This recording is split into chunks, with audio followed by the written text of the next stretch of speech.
PAG that we've handed out during the labs. But on the front page, you'll see that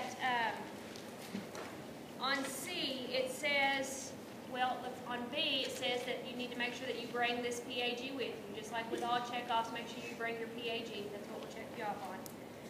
On C, it says that you're allowed to bring one 5x8 index card. And you can put whatever you choose on your index card. We've seen people come in and they have their index card full of everything that's written on this PAG. I don't think that's a very good idea. What I would do is you're going to be practicing from today till Monday. Have somebody to watch you and to, check you off, and then there's going to be a handful of things that you're going to miss every time. For example, skin turgor you may miss every time. Capillary refill you may miss every time. Put those things on your card. I would also suggest putting the critical things on your card to kind of make sure that you highlight all of the critical areas.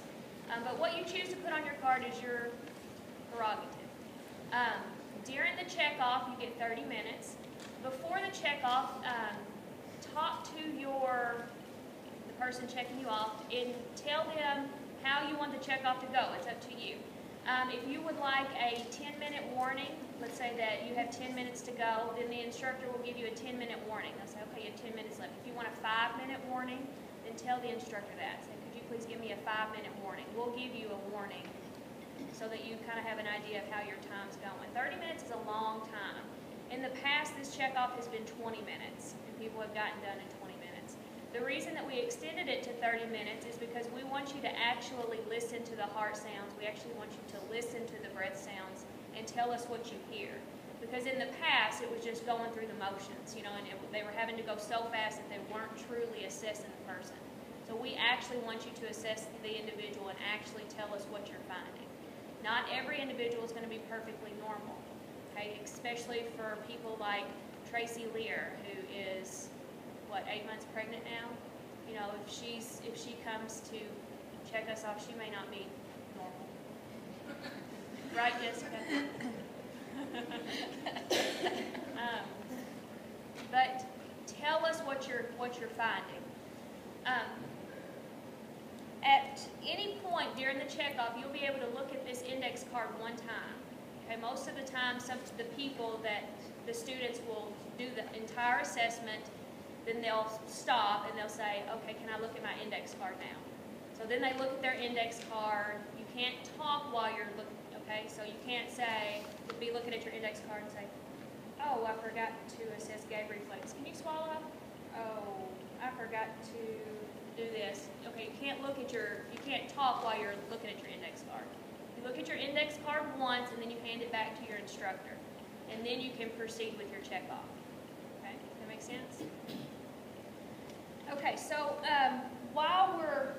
whenever you are actually performing your checkoff, which we're going to go through all of the different areas involved in the checkoff in just a second, but while you're going through, you are explaining to your instructor what you're finding. I'll give you the perfect scenario. A couple of years ago, me and Shantae Stallings, which y'all didn't get to have Miss Stallings, but she has been in third semester for years. So she was checking off a student, and I was the patient. And the girl, Shantae, explained up front, she said, I need to know exactly what you're finding, so please communicate with me everything that you hear, everything that you're doing, so that I can make sure that I have it right on your checkoff sheet. So she said, okay. So this is what she did. So this is me, and she's, I'm just sitting on the bed, and she comes up to me, she goes, I'm checking her eyes. They're good. I'm checking her nose. It's good. And Shantae says, now I need to know exactly what you're finding. Tell me exactly what you're doing and exactly what you see. And the student said, okay. Looking at her mouth open. It's good. I promise. She was dead serious. And I bit my tongue so hard because I was trying to be a good patient and not to laugh. But somebody actually, so you had got to explain exactly what you see or hear. And now you also have to explain, you know, in all the checkoffs previous, we said, you know, don't communicate with your instructor. We're just a shadow. You don't see us. We're not here. But in this checkoff, you do have to tell us sometimes what you're doing, because if you're feeling all up and down the neck, I don't know that you're feeling the trachea. I don't know that you're assessing the carotid artery. I don't know exactly what you're doing. So really, you're talking your way through this checkoff, but you're also communicating with your patient, so it's kind of at the same time. A lot of people talk like they're educating the patient. You see what I'm saying? Like I would say, just going off the neck, I would say, okay, now I'm going to move down to your neck. I've got to assess your carotid artery. I've got to do that one at a time. So I'm assessing your carotid artery. I assess your carotid artery. Then I'm going to look for pulsations, because you shouldn't have any pulsations in your neck. Can you turn your head sideways? Okay, I'm observing for any pulsations. So they're really talking to the patient, but they're also telling us exactly what they're doing and what they're finding. Okay? Any questions on that? And make sure you speak up, because if you're mumbling or being very quiet and we don't hear it, we're not going to mark it. Okay? And we're watching our paper and we're marking as you're doing it. So make sure you're speaking loudly so we know what you're doing. I mean, you don't have to scream it, but you know, a normal tone. A normal tone.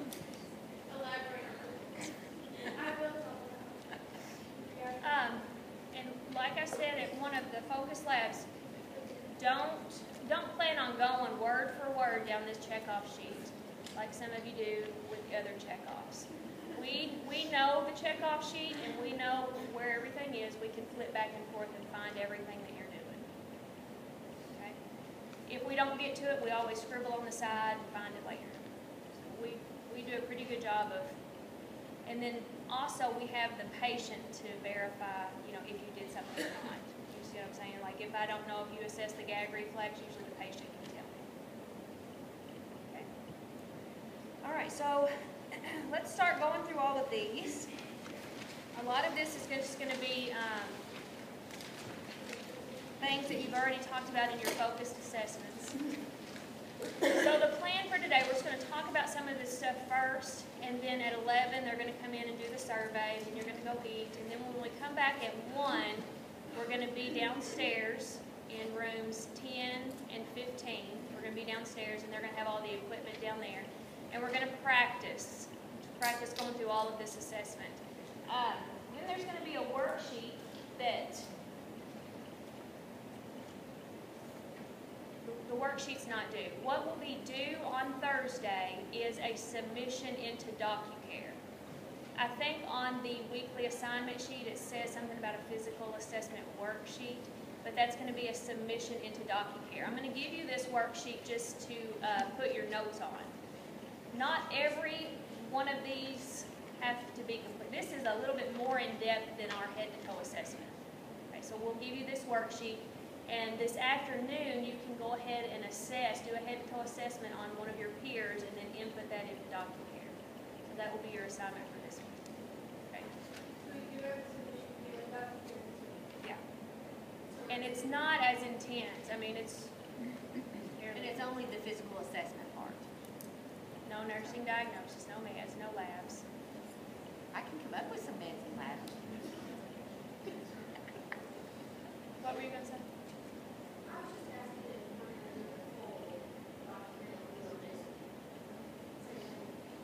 Like you will next week? For the checkoff? No. No, you won't turn one in for the checkoff. This is for practice. Yes.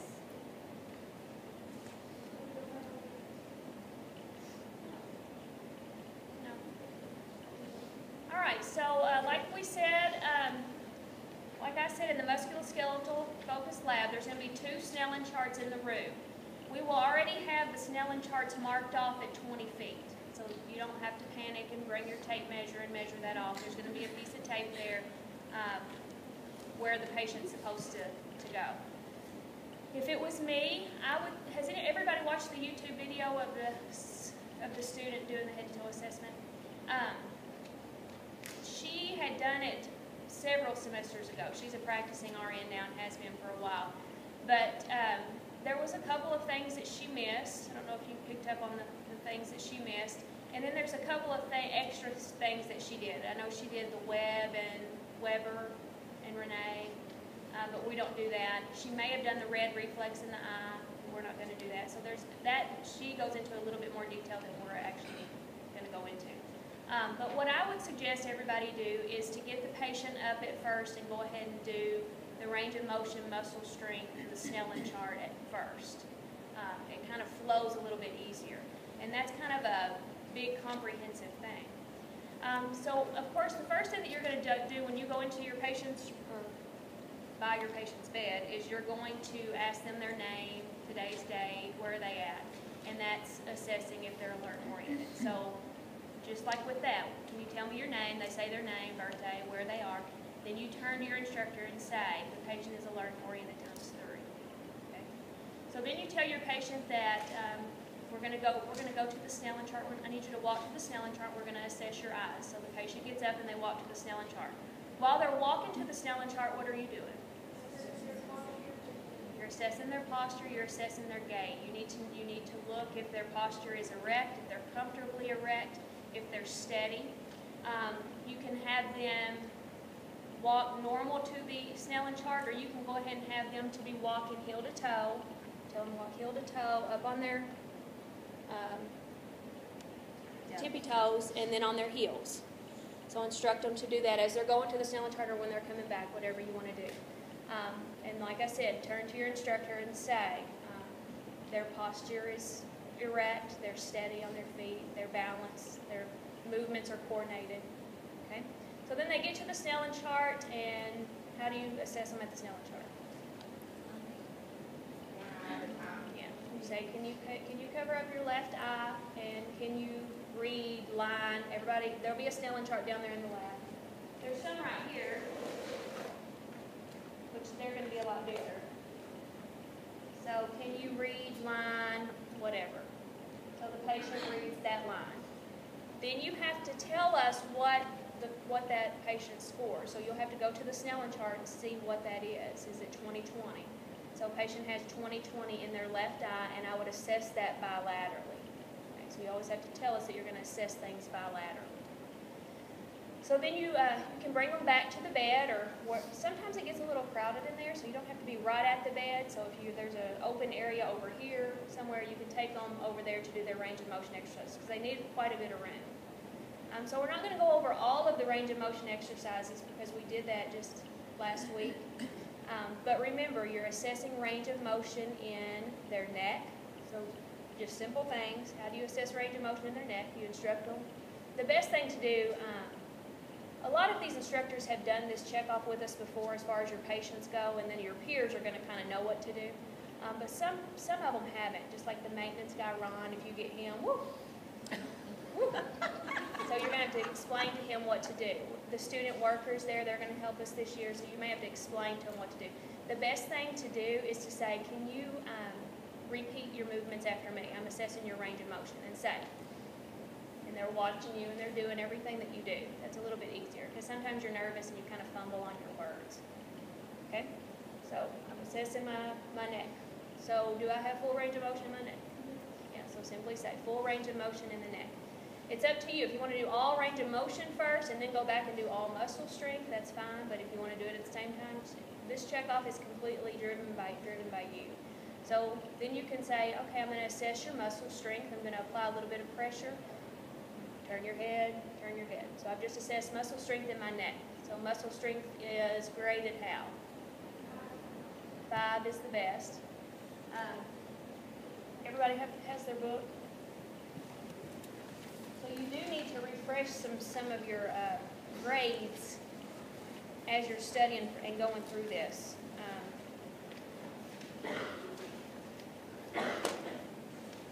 So just flip this page down so that you have it. So range of motion is on 195, so just kind of flip that down. Because, maybe not everybody's going to have full range of motion, so you've got to be able to tell us if they don't. Okay, so I've done my neck. Now I can do my hips. So just again, repeat after me. Up, back, out, around. I can go ahead and do the knee, put your knee up. Then I can do my ankles, flip your ankles around. So I've just assessed full range of motion in my hips, knee, and ankles and feet. My arms, I can do my shoulders, go around, I can do my elbows, I can do my wrists. At this time, I would go ahead and assess fine motor because fine motor is something that we miss. I would just say, go ahead and touch your fingers, each finger to your thumb. And I've just assessed fine motor. So my fine motor is intact. I've got full range of motion in my shoulders, in the elbows, and in the wrists, and fine motor is intact. Okay. So now I'm going to assess muscle strength in all of those. We do not assess muscle strength in the hips because we're not thrusting, but I can assess muscle strength in the knees. So I'm putting pressure down and they're pushing up. I'm putting pressure up and they're pushing down. And then I'm going to put pressure on their foot and have them to push and pull back. Okay, so that was a 5. So muscle strength of 5 in the legs and the feet. How do you assess muscle strength of the shoulders? You push down on their shoulders and have them to shrug their shoulders. What cranial nerve have you just assessed? Okay, so I'm going to assess muscle strength in their shoulders. I'm going to push down, you shrug your shoulders, they shrug their shoulders. I'm going to say cranial nerve 11 is intact. Muscle strength in the arms, push up, pull back. Okay, muscle strength, and then you can have them to grab your hands. So full muscle strength in the arms and the hands. So we did neck, we did all of upper extremity, lower extremity. What are we missing? Spine. We're going to check range of motion in the spine. So we'll go back, middle, front, side, side. So full range of motion in the spine. Now what I suggest you go ahead and do now is have them to bend forward and go ahead and check their spinous process. Spinous process is one that gets missed a lot. So I'm just having them to bend down and then you're running your fingers down their spine to ensure that their spine is midline. Okay? So don't miss that. Because that one's kind of hidden in there. Yep.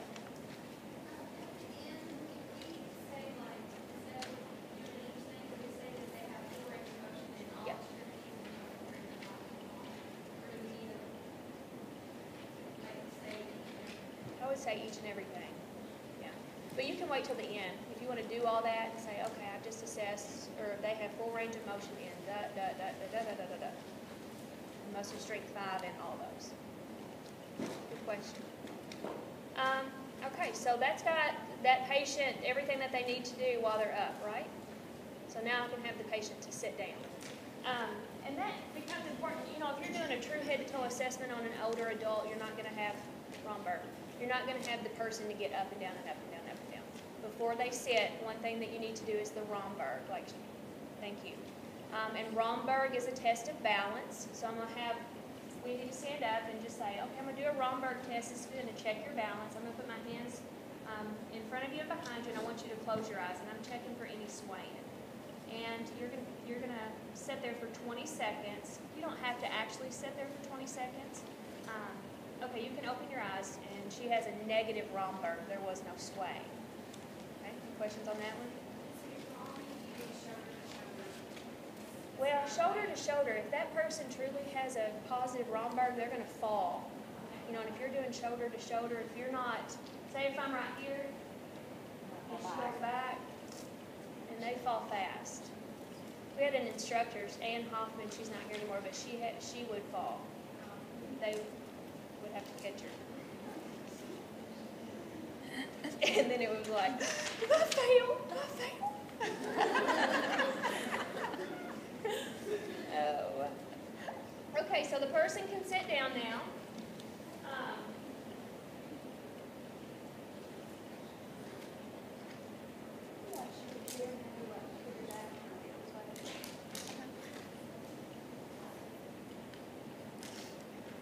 So now, what we're going to do is just go from the head to the toes, is what I would do. So you can tell them, I'm going to start from my head and I'm going to work my way all the way down.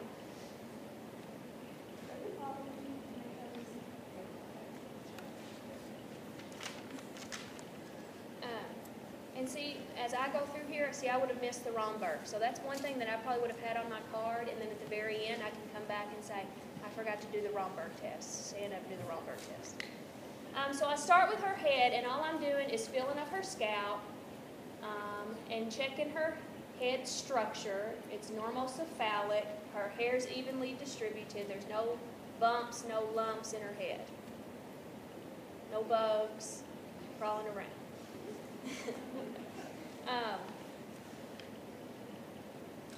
me find my spot. Oh, and control. Does she have good control of her head? Okay, so I'm communicating that. Then I'm going to check her temporal pulse. And make sure that y'all find your own so that you know exactly where, because your placement does have to be right on these pulses. So find your own. So I've checked her temporal pulse, and what should pulses be? So her pulse, so her pulse is her temporal pulse is a 2+. Next, I'm going to go to her. Well, I'm going to go ahead and do her TMJ joint. What would I report here? She just opened and closed her mouth. Okay, what's wrong if I say no TMJ? Yeah, that means people say that all the time. No TMJ is not, you shouldn't say that unless they don't have a joint. But what you're assessing there is any popping and clicking of the joint as they're opening and closing their mouth. Okay? So no popping and clicking of their temporomandibular joint. Okay. After I did that, I'm gonna say, can you go ahead and clench your jaw? Now what have I just assessed? Cranial nerve 5. So she's opened and closed. I've assessed if there's popping and clicking. She's clenched her jaw. I would say cranial nerve 5 is intact. Okay. Now I'm going to check for movements of your face. Can you smile? Can you puff out your cheeks? Can you frown? Frowning's hard. So what have I just assessed there? Yeah, cranial nerve 7 is intact. Okay? Any questions on that? So now I'm going to go to her eyes. So what you look at first is the external structures of their eyes. Are their eyebrows present? Do they have eyelashes? Some disease processes make people lose their eyelashes. Okay. So you're looking at the external structures. I can pull her eyelid down and look at her conjunctiva. What should it be? Pink. What should her sclera be? Okay, so I'm assessing that. I'm saying what I saw. Then I've got to go through all of these. Wait. One thing that's critical is the pupils. You've got to make sure you have your pen light. They have some down there. Sherry has a whole office full. But one of the criticals on here, and like we said, you have to get the criticals. If you don't get the criticals, unfortunately, you're unsuccessful. But one of the criticals, that number 5, is pupil size, shape, and symmetry. So size, shape, and symmetry. So on your pen light, you know that you have the sizes. So I'm looking at her pupil. And she would be 3 millimeters, round, symmetrical. So you have to say it all, not just the fact that they're 3 millimeters. You have to comment on all 3, the size, shape, and symmetry of her pupils. Does anybody have a pen light I can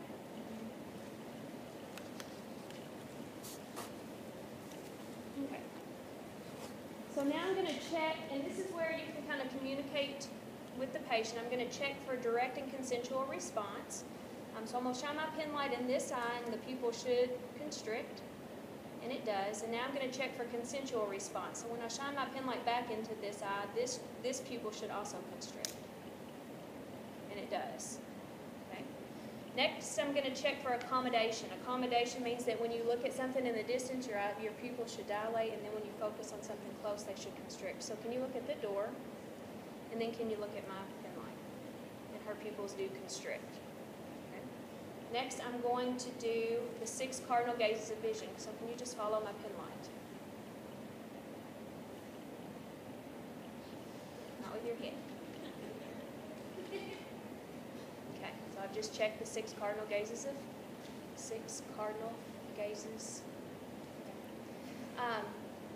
Another thing that I'm going to assess with the eyes is the cover test.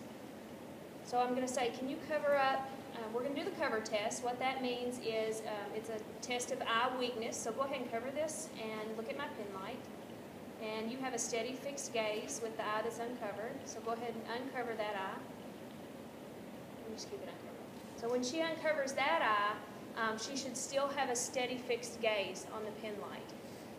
I'll tell you an example. My little niece has eye weakness, and when you cover up one of her eyes and tell her to focus on your hand or something, and when she takes this hand off, her eye has lagged over here to the side, and it quickly jumps back to focus. So that's a sign of eye weakness. But she's funny. She's 9 now, and she can make herself do it. So sometimes I'll be talking to her and she'll get real bored and she can make her eye go off, and then she'll be like, oh, sorry, and make it come back. It's amazing. But she's supposed to be wearing patches. You know, the way that they fix that, they can go in and do surgery and tighten up the muscles, that hold your eyeball. But she's supposed to wear a patch over her good eye, and that makes her muscles in the bad eye better, stronger. So what cranial nerves have I just checked? Okay, so after I've done all that, I can say cranial nerves 3, 4, and 6 are intact. What cranial nerve does the Snellen chart assess? 2. So after the and that's not on your sheet, so you may want to add that in. After the Snellen chart, you need to turn and say cranial nerve 2 is intact. So we can group the 3, 4, and 6 on the sheet. Yeah, you can group those. But you got to know what Perla is. If you turn to me and say Perla is intact. No, I do that. So I want to know. We want to know exactly what you're seeing, what you're looking for, because I don't know what you're. Perla, Yeah. I do the extra Yeah. 6 cases of the 6. That's 3. Cardinal field of vision. Cardinal field If you of want to vision. miss something, Yep. when I can find it. Okay, so am I done with the eyes? I think so. Yeah. Okay, so one thing that I'm going to do is push on her sinuses, you will get into the habit of whatever you want to do first. If you want to go straight from the head to the eyes to the nose to the mouth and then kind of do the other things on the face, which would be like the joint and the sinuses, then that's up to you. Do it whatever flows best with you. It's obvious the people that practice. The people that practice go in there, come in, and they know they have a routine and they know exactly what they're doing. The people that come in and go from the nose to the femoral artery to the head, jump around, it makes me nauseous. So I'm going to check her sinuses, and I'm simply going to put some pressure on her sinuses, her frontal and her maxillary sinuses. I'm just putting pressure. I'm going to put some pressure here. You let me know if you have any pain or tenderness. You have any pain? No. Okay, so no pain or tenderness when I palpated her sinuses. All right, so now I'm going to move to her ears. So I'm looking at her ears first. Her ears are symmetrical. Then we've got to use this otoscope. And one thing that I will say, before you get started on your assessment, make sure that you fiddle with this equipment and make sure that you know how to turn these things on. Let's see if I do.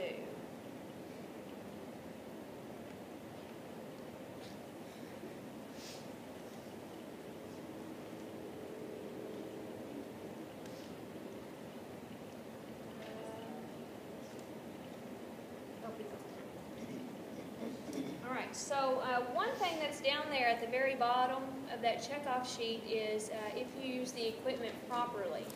Okay, so make sure this afternoon, you're not going to have this equipment at home, so make sure this afternoon that you get your hands on the equipment and understand how to use and turn on the otoscope particularly. So the way that you use an otoscope, you never take it in directly like this, okay? You want some type of barrier between you and the patient's head, okay? So I'm going to turn my otoscope up, and I'm going to put my fingers on her head so that if she turns real quickly, the otoscope don't jam into her ear canal, okay? So how do you pull the lobes of an adult? Back and up. So if it was a child, how would I pull? Down and back. So I am going to put this otoscope in her ear. I'm not really going to do it right now. My hand's here on her head. Otoscope's in her ear. When you do this, as long as you're getting the form right, I don't want you to go way into people's ears. Okay? So we just want to make sure that you know how to use it. Don't stick it way in my ear. Don't stick it way in anybody's ear. Just make, because I can see right now, I don't even have it in her ear, and I can see her canal. So I'm looking at her canal and making sure that her ear canal is clear, and then I'm making a mention about her tympanic membrane. What should your tympanic membrane be? Translucent gray. So this afternoon, do get in your partner's ear and look at their ear. And I didn't have a thing on this. All right, so with the ear, we do have to assess a cranial nerve, so we're going to do the whisper test. So now we're going to do the whisper test. I'm going to get behind you, and I want you to cover up an ear. I'm going to whisper a word, and I want you to repeat that word. I'll walk behind her. I say, okay, cover this ear up. Baseball. Baseball. So what have I assessed? Cranial nerve what? 8. Cranial nerve 8. So cranial nerve 8 is intact. Okay. So am I done with the ear? This is where we used to do the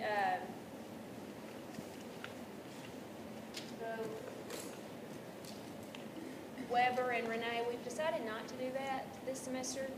I've never done this in my whole 15 years as a nurse. Never. Have you?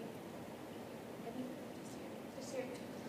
But what they are checking for, let's go ahead and talk about it. The way that you use this piece of equipment is you smack it on something. You do not touch these, because touching these messes up the sound. So you hit it and you only touch down here. You put it in the middle of their head, on their bone, and they should hear the vibrations in both of their ears. So I would know that there was no lateralization. Then I'm going to check air and bone conduction. So I'm going to put this on their mastoid bone behind their ear, and I would tell her to let me know when she can't feel it, and I would be timing. So, sorry. So then when she couldn't hear it anymore, I would bring this up and put it in front of her ear where she could hear the vibrations, and tell her to let me know when she couldn't hear it anymore. So air conduction should be longer than bone conduction, and it was a 2-to-1 ratio. But we're not going to do that. But if you ever see that, or if somebody says to go do it, you've at least seen it. But it's fun to do if you want to do it this afternoon. So next, I've done the head, the eyes, the ears. I'm going to go to the nose. So I'm looking at her nose. Have you broke your nose? So her nose is midline, and then I would look at her septum and see if she has a deviated septum. Some people do have a deviated septum, and it's okay to say that. And I do. Do you? Oh, you do. Yes, I do. Why do you have a deviated septum? But it's okay to ask the patient, like on her, like I noticed that it wasn't normal. Sorry. And that's why I said, have you broken your nose? So it's okay to ask the patient. When you get to the tonsils, it's okay to say, have you had your tonsils removed if you're having a hard time finding the tonsils? Because you don't want to say 1 plus tonsils and then that patient say, oh, I've had my tonsils removed. And you're like, oh. You better not say it on that day. It's like, yep, my tonsils are there. So what I'm going to do with my pen light, I'm just going to use this. I'm going to look up her nose. I'm not going to do it right now, but I'm looking up her nose, and I am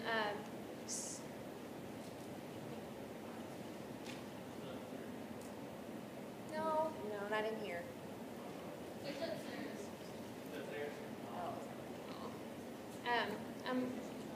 I'm going to look up her nose, and I'm looking at her turbinates. Her turbinates, you may or may not be able to see turbinates. Everybody knows what the turbinates are. That's kind of what they, okay.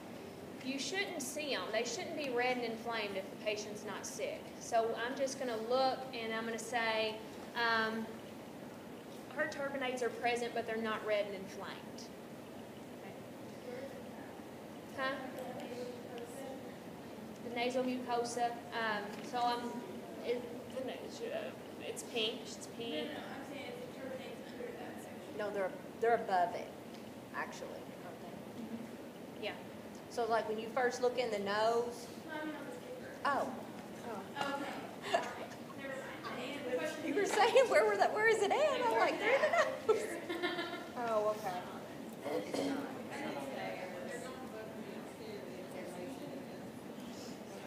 So I would just comment, like with the nasal mucosa, if you don't say turbinates, it's not on there, so it's not a big deal. But that's what you're looking at. You're looking at the nasal mucosa and the turbinates is what you're going to see. Yeah. What are the turbinates supposed to be? You shouldn't really see them. They are just like tissue. I don't see them. So, Like in patients that have yours would be red and swollen, so they're not red and swollen. in patients that have upper respiratory infections, they would be red and inflamed, and you would see them. What is it if they're pale and boggy? What is that with? Is it pneumonia? I can't remember. If turbinates are pale and boggy. Saggy turbinates. I remember pale and boggy and turbinates, but I can't remember what it goes with. So you're looking at anything, have you all noticed like with kids, especially like with kids, it almost looks like they've got like big boogers in their ear, in their nose. And a lot of, especially your kids' turbinates, y'all never, the turbinates will be red and swollen. It kind of looks like they've got something in their nose. Okay, so anyways, you're looking at their nose, you're making sure nothing's up there, nothing's occluding anything, that they're commenting on the mucosa. This is usually real quick because nobody likes for you to be up their nose for a long extended period of time. Okay? Making sure it's midline, looking at the septum. Another thing I'm going to do with the nose is I'm going to assess a cranial nerve, and I'm going to do the smell test. So I'm going to say, do you care to close your eyes? And you can bring whatever, if you want to bring something in for the smell test, it's whatever you want to do, whatever you want them to smell. So can you close your eyes, and I'm going to put something below your nose, and you tell me what you smell. Alcohol. Okay, so what cranial nerve is intact? So cranial nerve 1 is intact. Okay. So that's the nose. Now I'm going to go to the mouth. So I'm looking at the mouth. Her lips are dry, so she could probably be a little dehydrated, but a normal lip would be pink, moist. I'm going to have her to open her mouth, and while I'm looking in her mouth, I'm looking at her teeth, making sure she has all of her teeth. I would note if she has any repairs in her teeth. I'm looking at her mucosa. I'm looking at her hard and soft palate. Okay? So what's the color of the buccal mucosa and the mucous membrane supposed to be? Yeah, pink and moist. What about the hard and soft palate? How do I comment on that? Yeah, just say that they're intact. So the hard palate up here, and then the soft palate. You're looking to see, make sure that it's all there, that it's intact. It should also be pink and moist. You're also looking at her uvula. The uvula is the dangler. I'm looking at her uvula, and I'm going to have her to say ah. So she says ah, and what should the uvula do? Yeah, it should rise and fall. I'm also going to have her stick out her tongue. So stick out your tongue. When she sticks out her tongue, I'm going to say her tongue's pink and moist. If it is, it should be. And I'm checking to see if it comes out at the same, if it's midline, if it protrudes both on the same side. Okay, so stick out your tongue, say ah, all that. Have I assessed a cranial nerve here? What cranial nerve? Oh, sorry. Side to side. Yeah. Oh, okay. It is good idea to go side to side. So the uvula up and down, tongue out, side to side, cranial nerve 12 is intact.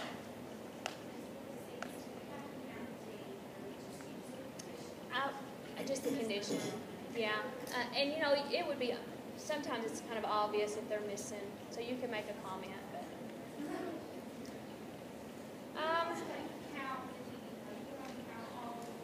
no, and you could just comment, all teeth appear to be intact. I would count the teeth at this time. I would be okay if you just said, I would count the teeth at this time. So no, you don't have to count teeth. Most people don't want you in their mouth that long either. So another thing I'm going to do here before I move on, and if you think about it, I'm moving all the way down, so now I'm going to have her to swallow. So can you swallow? And I could give her a drink if I wanted to. We don't have water or anything there, so just asking the patient to swallow is fine. You can also ask them to swallow whenever we get to the neck area. But if she can swallow, what cranial nerve is intact? 9 and 10. So cranial nerve 9 and 10 is intact. Is that a critical? Yeah. Yeah, gag reflex. We do not gag on here. So we're not going to use the tongue depressor and do that. Just asking them to swallow is going to be fine with us.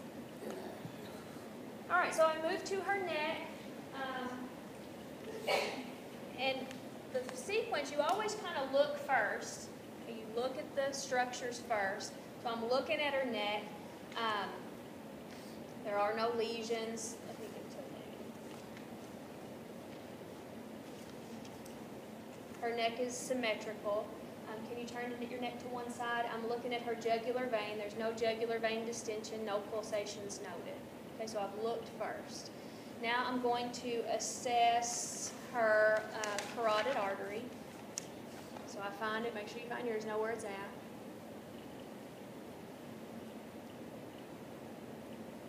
And then I'm going to assess the other side. You don't have to. You can say I would do that bilaterally. But one thing that you do not do on these patients is come and assess them like this. You fall out. You fail. No. Do not assess and say that. I would assess this bilaterally one at a time. Okay. Next thing is I'm going to assess her trachea and her thyroid. Now, everybody knows what your trachea is. Your trachea is the one that has the C rings on it, right? You can feel the C rings on your trachea. So you can come behind them if you want. You can come to the side. So I'm assessing her trachea. I feel it, and I feel that it's midline. So I'm just kind of looking that it's midline. Now let's talk about the thyroid. You talk. Well, we talked about it yesterday with, the fact that really if you have a patient that has a normal thyroid, you're probably not going to be able to palpate that. So you can really kind of do inspection, having the patient lift their chin, and you can see if you see asymmetry on either side of the trachea, then at that point you would perhaps want to do some palpation, and you would palpate by kind of finding the edge of the trachea along with the sternocleidomastoid muscle, and you can kind of, at that point, you would be able to capture the enlarged thyroid gland at that point, and you could do that bilaterally to see if you have symmetrical hypertrophy of the gland or if you have asymmetrical hypertrophy of the gland. But basically, you would probably just want to do an inspection to see if you see enlargement, a visual enlargement of the thyroid gland. So we don't have to shift this. No, we're not going to have you do the palpation unless you see that there is asymmetry of your patient. If you see, or the person you're assessing, if you see asymmetry at that point, then you could do some palpation. Okay.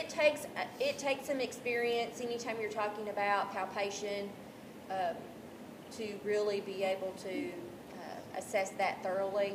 Most of the time, for what we look at is just that inspection, and if you see symmetry or asymmetry, swelling or not. So when we're saying what we're doing, because you're not going to know what we're just inspecting, we say I'm going to inspect the thyroid for any kind of asymmetry. And then on inspection, you would say, I don't see any swelling to either side of the trachea. Thyroid is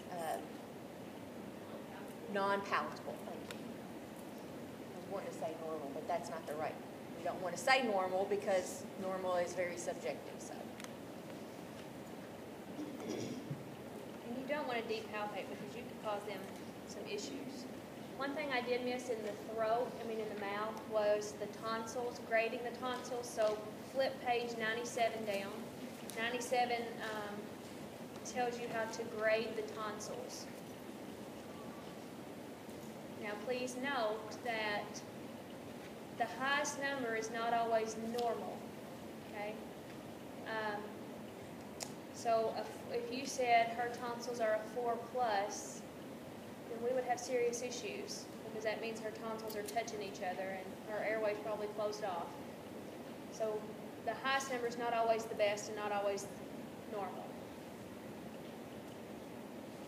And we always don't have 4+, do we? Or grade 4s, do we? So if you can't see the tonsils, sometimes you can't see the tonsils, it's okay to just say, I'm unable to visualize her tonsils at this time. I would need probably a tongue depressor to visualize them. Okay? So as long as you just tell us that, then we're okay with that. Like I said, sometimes you can't see them because they're not there, and it would be okay to say, have you had your tonsils removed? Ask the patient. Okay? That would be better than saying 2+ if they don't have any tonsils. Gratian has the big tonsils if you want to look at hers. What did you say yours were, 2+? All right, so we're kind of at the halfway point, so let's go ahead and take a break if you want. We'll take about a 10-minute break and come back.